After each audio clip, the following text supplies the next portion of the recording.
जय शिवराय, जय भीम, जय लहुजी. मी प्रामाणिकपणानं काम करत असताना एका सामाजिक मागणीसाठी अनेक वर्षापासून मातंग समाजाच्या व 59 जातीच्या वंचित समाज घटकांचा सर्वांगीण विकास व्हावा यासाठी अनेक वर्षापासून उपवर्गीकरणाची मागणी मीही करत होतो, अनेक सामाजिक संघटना करत होत्या आणि त्यामध्ये प्रामुख्यानं खरं तर पंजाबच्या माध्यमातून, पंजाब सरकारच्या माध्यमातून, तिथल्या जन आंदोलनाच्या माध्यमातून एक रिट पिटिशन दाखल झालं आणि सुप्रीम कोर्टाच्या माध्यमातून संबंध भारत देशातील राज्यांना या उपवर्गीकरणाच्या बाबतीमध्ये खऱ्या अर्थानं अनुसूचित जातीतल्या वंचित समाज घटकाचा विकास व्हावा आणि उपवर्गीकरण व्हावं अशा पद्धतीची सूचना, निर्देश प्रत्येक राज्याला दिलेले आहेत आणि प्रत्येक राज्यापैकी अनेक राज्यांनी, मग त्याच्यात पंजाब असेल, हरियाणा असेल, तेलंगणा असेल, कर्नाटक असेल, केरला असेल, अशा अनेक राज्यांनी त्या ठिकाणी त्याला मंजुरीही दिलेली आहे, उपवर्गीकरण लागू झालेलं आहे. अशाच पद्धतीनं महाराष्ट्र सुद्धा त्या ठिकाणी बदल समिती स्थापन करून त्या ठिकाणी माजी न्यायाधीश अनंत बद्दर यांच्या अध्यक्षतेखाली बदल समिती स्थापन झाली आणि त्या समितीचा फक्त अहवाल गेलेला आहे, शासनानं तो मागवलेला आहे. मग आमची अपेक्षा एवढीच होती की उपवर्गीकरणाचा लढा आम्ही लढत असताना जर सुप्रीम कोर्टानं निर्देश दिले असतील तर या समाजाचा तुम्ही अभ्यास करा आणि वंचित असलेल्या समाजाला न्याय मिळाला पाहिजे, म्हणून त्या ठिकाणी उपवर्गीकरण लवकर लागू करा एवढीच मागणी माफक त्या ठिकाणी आम्ही समर्थनात उतरलोय. आणि संबंध राज्यामध्ये सामाजिक कार्यकर्त्याचे वेगवेगळ्या ठिकाणी आंदोलन होत आहेत. मी कालही त्या ठिकाणी आंदोलन केलं, ह्याच्या अगोदर पोतराजाचं आंदोलन केलं. आमदार असताना सुद्धा मला रस्त्यावर मातंग समाजासाठी व इतरत्र मागण्यासाठी मला रस्त्यावर उतरावं लागलं. मग या ठिकाणी आज आमची जर मागणी पूर्ण होत असेल तर त्याच्या समर्थनात आम्ही उतरू नये का?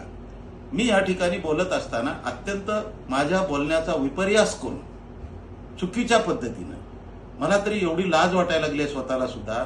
जर कोणी लोक परमपूज्य डॉक्टर बाबासाहेब आंबेडकरांचे जे वंशज आहेत, आज आमचा तो स्वाभिमान आहे, बाबासाहेब आमची ही देण आहे, ही आमच्यासाठी देवापेक्षा सर्वात मोठं काही जर आधार असेल तर ते परमपूज्य डॉक्टर बाबासाहेब आंबेडकर आहेत आणि त्यांचे वंशज म्हणजे माननीय प्रकाश बाबासाहेब आंबेडकर आणि आनंदराज आंबेडकर साहेब आणि अधूनमधून आमचे नेते रामदास आठवले साहेब यांच्या बाबतीमध्ये मी प्रकर्षानं त्यांच्यासोबत काम करत असताना, भेटी घेत असताना 2019च्या निवडणुकीमध्ये माननीय प्रकाश आंबेडकर साहेबांनी वंचित बहुजन आघाडी काढली आणि त्या वंचित बहुजन आघाडीच्या माध्यमातून त्यांच्या मॅनिफेस्टोमध्ये अशा पद्धतीचा जाहीरनामा काढला की अनुसूचित जातीसाठी उपवर्गीकरण लागू झालं पाहिजे. असं जर समर्थन प्रकाश आंबेडकर साहेबांनी जर मागणी केली असेल तर माझं काय चुकलं की त्या ठिकाणी प्रकाश आंबेडकर साहेबांनी अनुसूचित जातीच्या उपवर्गीकरणासाठी जाहीरनामा काढला आणि ते जर मागणी जाहीर सभेमध्ये येऊन करत असतील तर माझ्यासारख्या मातंग समाजाच्या वंचित असलेल्या समाज घटकाचा सर्वांगीण विकास होण्यापासून राहिलेला आहे आणि त्याचा प्रगतीपथावर यावं, त्याला समानता प्रस्थापित व्हावी म्हणून जर मी त्या ठिकाणी जर आवाज उठवत असेल आणि त्या ठिकाणी समर्थनात बोलत असेल, माझ्या तोंडून काय गेलंय ते तरी तुम्ही बघा. लातूरकरांचीच मीडिया आहे, त्या ठिकाणी मी फक्त एकच म्हटलं की तुम्ही फक्त मातंग समाजावर आरोप करू नका, मातंग समाजाला एकट्याला दोष देऊ नका. 59 जातीच्या उपवर्गीकरणासाठी संबंध भारत देशाच्या राज्याला निर्देशित केलेला आदेश आहे आणि त्याचा तुम्ही अभ्यास करा. कशाला तुम्ही मातंग समाजाच्या बरोबर विरोध करताय? कशाला तुम्ही मातंग समाजाला दोषी ठरवताय? कशाला सुधाकर भालेरावला दोषी ठरवताय? त्याची माहिती घ्या, माहिती घेऊन मग आम्हाला दोषी ठरवा, बोला. हे काही चुकलं का माझं? त्याचा अभ्यास करा आणि मग आम्हाला दोषी ठरवा. हे माझं शाब्दिक रूपानं जर अभ्यास करा. आनंदराज आंबेडकर साहेबांना माझी विनंती आहे की मी तुम्हाला कुठलीही शिक्षण शिकवणारी पद्धत म्हणून अभ्यास करा म्हटलेलं नाही. मी अजून त्या शब्दाचा विपर्यास करून आनंदराज आंबेडकर साहेबांच्या नावाखाली काही जर दारू बेवडे व्यसनाधीन असलेली लोक त्या ठिकाणी जर सोशल मीडियाचा चुकीचा वापर करून त्या ठिकाणी तथागत गौतम बुद्धाच्या विचाराला, अहिंसात्मक विचार बाबासाहेबांनी धम्माचा स्वीकारलेला आहे आणि त्या धम्माच्या विचाराचे वंशज म्हणून आनंदराज आंबेडकर साहेब आहेत, प्रकाश आंबेडकर साहेब आहेत आणि त्यांच्या घराण्याच्या नावाखाली जर संजय बनसोडेसारखा एखादा माणूस, त्यांच्यासोबत फोटो काढणारा, त्यांच्यासोबत राहणारा कार्यकर्ता जर मला धमकी देत असेल, माझ्या तोंडाला काळं लावतो म्हणत असेल, मला शाई फेकतो म्हणत असेल, काय करणार आहे तुम्हाला शाईचं महत्व संजय बनसोडे साहेब? शिकवा त्या कार्यकर्त्याला तुमच्या जवळच्या.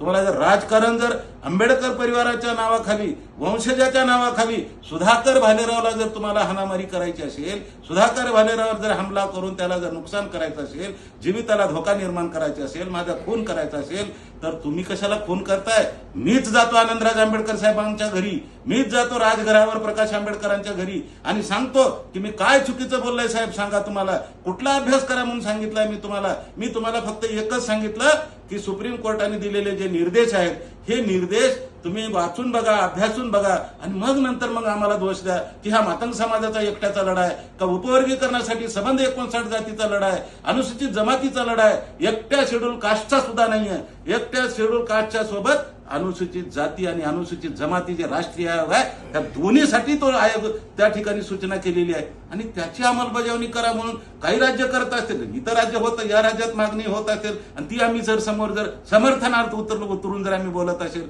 आणि त्याचा जर तुम्हाला जर राग येत असेल, असली बेवडे बोलण्यापेक्षा आणि ह्या बेवड्याला लावून काही महिला सुद्धा माझ्या आया बहिणी, माझ्या बहिणीसारख्या आहेत, माझ्या आईसारख्या आहेत, माझ्या मुलीसारख्या आहेत, त्या सुद्धा मला अर्वाच भाषेमध्ये बोलतायत. काय बोलू मी आता? त्यांना लाज वाटायला लागल्या मला सुद्धा. माझ्या आया बहिणीनो, मी तुमचा एक लहान भाऊ आहे, तुमचा एक मुलगा आहे. मला जर तुम्ही जर अशा पद्धतीने जर बोलत असाल तर मी तुम्हाला माफी मागतो. मी तुमच्या सर्वांना विनंती करतो, हे तथागत गौतम बुद्धाची शिकवण नाही. हा निळा वाद या ठिकाणी मला तरी मान्य होणार नाही. खऱ्या अर्थानं आम्ही भगव्या वादामध्ये पीडित होतो असं आम्ही समजत होतो. आता निळा वाद कुठे आम्हाला न्याय देतोय? हीच अहिंसा आहे का? हीच हिंसा करून तुम्ही आम्हाला लहान भाऊ मोठा भाऊ म्हणून आम्ही एकमेकाची तडजोड करण्याचा प्रयत्न करतोय आणि तुम्ही अशा पद्धतीने जर बोलत असाल तर माफ करा. मी आनंदराज आंबेडकर साहेबांना हात जोडून विनंती करतो, प्रकाश आंबेडकर साहेबांना मी हात जोडून विनंती करतो, मी तुमच्याकडे घरी येणार आहे. मला तुम्ही त्या ठिकाणी काय शिक्षा द्यायची आहे ते द्या, कुठल्या बाईट तुम्हाला बोलवायची आहे ती बोला. जर तुमच्यामध्ये दोषी आढळलो तर मला राजघराच्या समोर बाबासाहेबांच्या साक्षीनं, मला तथागत गौतम बुद्धाच्या साक्षीनं मला त्या ठिकाणी फाशी द्या, मी फाशी घ्यायला तयार आहे. परंतु हे माझ्यावर होत असलेले आरोप, माझ्या राजकीय सामाजिक जीवनावर, माझ्या परिवारावर अशा पद्धतीचं जर तुम्ही लांछनास्पद बोलत असाल, मी काही पोतराज नाहीये. पोतराज कशासाठी झालो याची तरी माहिती घ्या. मी आता मला मिळत सुद्धा नव्हता. मी जे केलेलं आंदोलन माझ्याकडे सुद्धा त्याचा डाटा नव्हता. परंतु बरं झालं तुम्ही एवढ्या लवकर कामाला लागलात की माझे केलेले कामं मला माहित नाहीत, परंतु तुम्ही काढून दिलं. आता मी माझ्या फेसबुकवर आणि माझ्या इंस्टाग्रामवर टाकतो, ते ऐका. माझ्या महाराष्ट्राच्या सर्व समाजाला सुद्धा माझी विनंती आहे की काय पोटतिडकीनं हा सुधाकर भालेराव समाजासाठी काम केलाय ते सुद्धा ऐका आणि त्याचं हे फलित आहे. आज उपवर्गीकरण होतंय हे सुधाकर भालेरावच्या माध्यमातून देण आहे आणि ती देण आज आम्हाला जर मिळत असेल, आम्ही त्याच्या समर्थनार्थ जर बोलत असेल म्हणून जर तुम्हाला जर राग येत असेल तर हा काही मला देण्याचा आणि माझी सही चालण्याचा अधिकार नाहीये. राज्य सरकार ठरवेल काय करायचे. तुम्ही सांगा त्या राज्य सरकारला करायचं आहे का नाही ते तुम्ही सांगा. तुम्ही नाही म्हणत असाल, आम्ही द्या म्हणत असेल, फरक एवढाच आहे. शेवटी राज्य सरकार निर्णय घेईल. आनंदराज आंबेडकर साहेब, मी तुमचा दोषी नाहीये. मी प्रकाश आंबेडकर साहेबांचा दोषी नाहीये. रामदास आठवले साहेबांचा दोषी नाही. रामदास आठवले साहेबांनी सुद्धा सांगितलं की अनुसूचित जाती जमातीला या ठिकाणी म्हणजे जातीला उपवर्गीकरण मिळालं पाहिजे. तुम्ही सगळे समर्थनात बोलत होतात आणि आता कुठली काय तकलीफ व्हायला लागली आहे की तुम्ही आता स्पष्ट नकार देताय की विरोध करताय. विरोध करा, हरकत नाही. परंतु हा मातंग समाजासाठी एकट्यासाठी विरोध करत असाल तर हे कुठंतरी उचित वाटत नाही. आणि ह्या मातंग समाजाला, गरीब समाजाला टार्गेट करू नका. आम्ही अंधश्रद्धेत आहोत का? 100% आहोत. नाही म्हणताच येत नाही. अंधश्रद्धेलाच ते उपवर्गीकरण आहे. आरक्षण लागू कशाला आहे? जातीला नाहीये, धर्माला नाहीये, कुठल्याच धर्माला आरक्षणाची तरतूद नाहीये. राष्ट्रीय अनुसूचित आयोग आणि जमातीचा आयोग दोन्ही माहिती जर घेतली, आता मी अजून परत तिथं अभ्यास करा म्हटलं तर अजून परत कुटायला सुरुवात करसाल. मला बोलू का नको मीडियाला माझी विनंती आहे. आता अभ्यास हा शब्द चुकीचा आहे का? फक्त माझ्या तोंडून म्हणलं की बाबा सगळ्यांनी अभ्यास करून मला सांगा की या ठिकाणी सुप्रीम कोर्टाच्या गाईडलाईन आहेत, ह्या मातंग समाजाच्या एकट्याच्या गाईडलाईन नाहीत, 59 जातीसाठी ते उपवर्गीकरण आहे. याच्याबद्दल मी फक्त माझ्या तोंडून गेलेला शब्द जर चुकीचा, आनंदराज आंबेडकर साहेबांनी बोलवावं, प्रकाश आंबेडकर साहेबांनी बोलवावं, मला परवानगी द्यावी. मी त्या ठिकाणी मी येणारच आहे. तुम्ही द्या की न द्या, मी तुमच्या घरी येणार.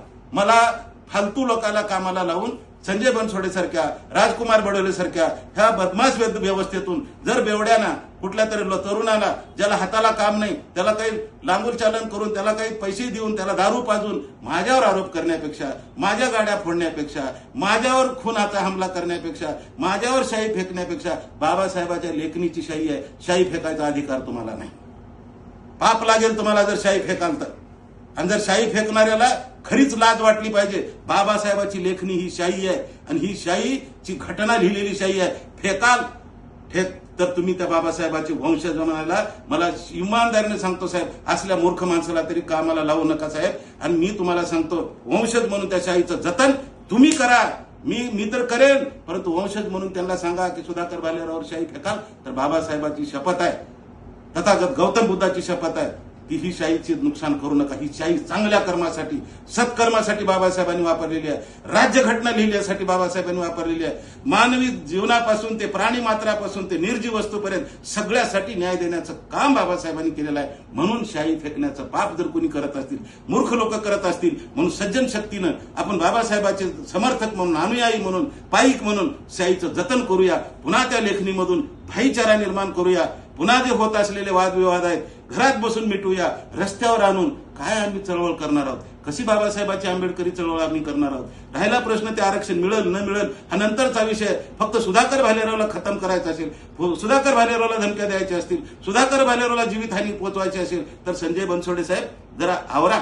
राजकुमार बडोले साहेब आवरा, स्वतःला आवरा. स्वतः बी राजकारणी आहात, समाजकारणी आहात. जर अशा पद्धतीने जर माणसं लावून जर मला बोलायला लावत असाल, मला जर त्रास देणार असाल तर मग मी सरकारला आणि इथल्या सगळ्या व्यवस्थेला मी सांगू इच्छितो की राजकुमार बडोले, संजय बनसोडे आणि त्यांच्या गुंडगिरीच्या प्रवृत्तीच्या लोकांपासून माझ्या जीवितास धोका झालाय. मला सरकारने सुद्धा संरक्षण दिलं पाहिजे. मी भारतीय जनता पार्टीचा आमदार.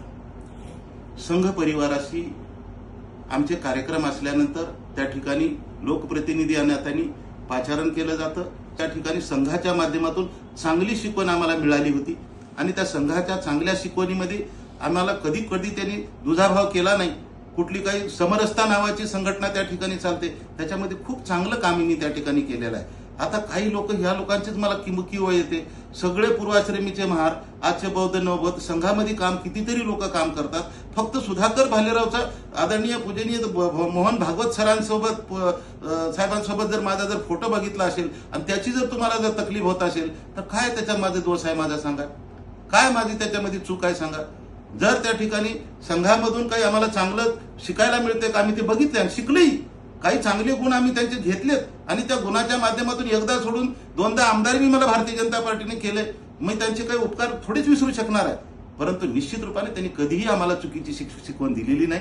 आणि जर मनुवादीन RSS म्हणून त्यांनी जर आम्हाला चुकीची शिकवण दिली असती तर आम्ही रस्त्यावरच उतरलो असतो. तुम्हाला सांगायची गरज काय? तुम्हीच तुमच्या समाजातल्या सगळ्या व्यवस्थेतल्या पूर्वाश्रमीच्या महाराजच्या बौद्ध नवबौद्ध किती प्रमाणामध्ये संघाच्या सोबत येतात, किती भिक्खू लोक सुद्धा त्या ठिकाणी संघाच्या बैठकीमध्ये बसतात, बोलतात. कोणाबरोबर आम्ही ते बघितलं नाही, म्हणून आम्हाला तुम्ही तेवढं आम्हाला शिकवायची गरज नाही. निश्चित रूपाने मी त्या ठिकाणी भारतीय जनता पार्टीचा आमदार म्हणून काम करत असताना संघाचा सुद्धा त्या ठिकाणी एक स्वयंसेवक म्हणून काही ठिकाणी मी कामही केलंय. आजही करू, उद्याही करू, अशी काही मला कोणाची जबरदस्ती नाही. ही लोकशाही आहे. त्या ठिकाणी जसा भगवा वाद म्हणताय तुम्ही, आता निळा वाद म्हणून निर्माण करून मग आम्ही कुण्या वादाखाली जगावं. निळा वाद तुमचा चांगला असेल तर तुमच्यासोबत आम्ही यायला तयार आहे. समुद्रात घाला, आम्हाला समुद्रात यायला तयार आहे. सांगितलं मी जाहीररित्या प्रकट करून. तुम्ही आमच्याबरोबर 79 वर्षामध्ये कधी जवळ घेतलं नाही. दलित ऐक्य म्हणून कधी मातंग समाजाला कधी बोलवलं नाही. 10 वर्षामध्ये आम्ही तुमच्याकडे येण्याचा प्रयत्न केला, परंतु कधी आम्ही तुम्हाला सांगितलेली सूचना अंमलात आणली नाही. आणि मग आता आम्हाला दोष देऊन काय फायदा आहे? कशासाठी दोष देत आहे? काय दोष आहे आमच्यामध्ये? आमचा दोष तुम्हाला फक्त कोणाबरोबर बसले, तुमच्याबरोबर सगळे अधिकारी, कर्मचारी, मोठे मोठे लोक सांगतात की मी RSSचा कार्यकर्ता आहे, मी RSSच्या विचारात वाढलोय. मग बोला ना त्यांना बी तुम्ही. माझा फक्त एक फोटो दिसायला लागलाय सरसंघचालक मोहनजी भागवत साहेबांच्या, डॉक्टर साहेबांच्या सोबतचा, तेवढाच तुम्हाला इजा व्हायला लागली, तकलीफ व्हायला लागली आहे. होय, मी त्यांच्या सानिध्यात गेलोय, त्यांच्या सानिध्यामध्ये वावरलोय, त्यांचे चांगले विचार घेऊन मी कार्यकर्ता बनलोय, हे नाकारूही शकत नाही. तुमचे चांगले विचार मला शिकवा. तुमचेही विचार चांगले घेऊन शिकल्याशिवाय राहणार नाही तो सुधाकर भालेराव.